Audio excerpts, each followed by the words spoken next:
आज की press conference में प्रमुखता से बिल्कुल संक्षेप में आपके सामने जो बात करने का हूँ, आपको मालूम है जो ये हाल ही में इसराइल में हमास का अटैक इसराइल के मेन लैंड पे हुआ, इसके संदर्भ में जो हमारा विश्लेषण यहाँ पे है वो ये है कि जिस तरह से आजकल पूरी दुनिया में ये माना जा रहा है कि भाई हमास एक वैसी ही संस्था है जैसी अलकायदा है, ऐसी ही संस्था है जैसे आईएसआईएस है। इसी तरह से हम कहना चाहते हैं जो जम्मू कश्मीर में लश्कर ए तोयबा संस्था है, ये वैसी ही संस्था है जैसी अलकायदा है, ये वैसी ही संस्था है जैसे आईएसआईएस है। और ये जो वहां पे हमला हुआ है इसका एक प्रभाव यहाँ पे पड़ने वाला है। यहाँ पे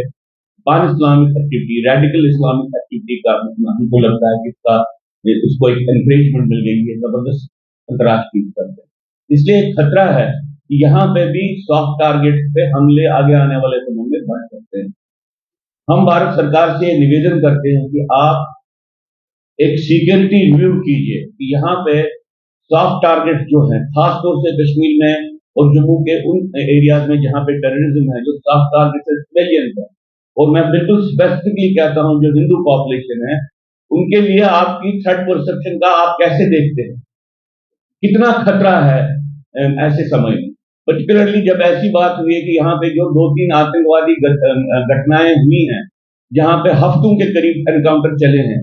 आतंकवादियों ने तो ये डिमॉन्स्ट्रेट किया है कि उनकी सक्षमता कितनी है, उनकी ताकत कितनी है। इस पर्सपेक्टिव में जब हम पान इस्लामिक एक ग्लोबल लेवल पे देख रहे हैं कि फिर से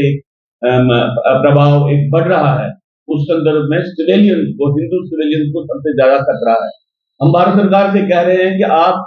नॉर्मैलिटी के डिल्यूजन में नहीं रहिए। नॉर्मैलिटी कह के आप अपनी बातों को आप विषय में नहीं कीजिए। एक कंक्रीट खतरा है सिविलियन पॉपुलेशन को, जिसका आप पूरा आंकलन कीजिए,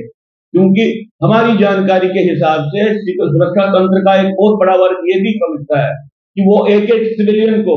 सुरक्षा नहीं दे सकते हैं। तो उस संदर्भ में आपके सामने विकल्प है।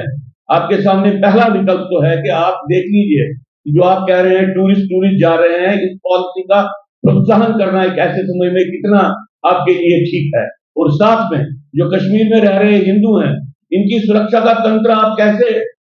ऐसा बनाएंगे कि फिर से घटनाएं नहीं हो। ये बात कहने के लिए हम आज आपके पास आए हैं, क्योंकि हमको बार बार लगता है कि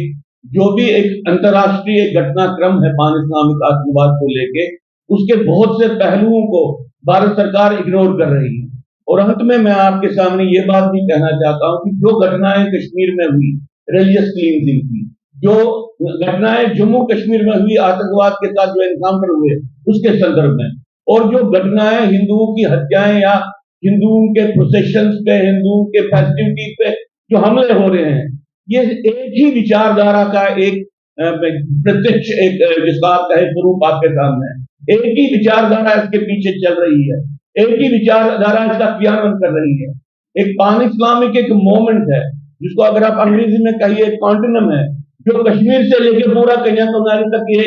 सक्रिय है।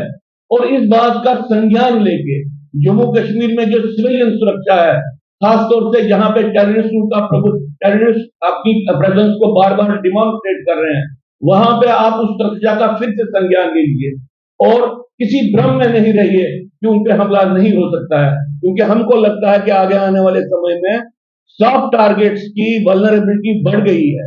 इंक्रीज हो गई है। इस बात का भारत सरकार संज्ञान ले।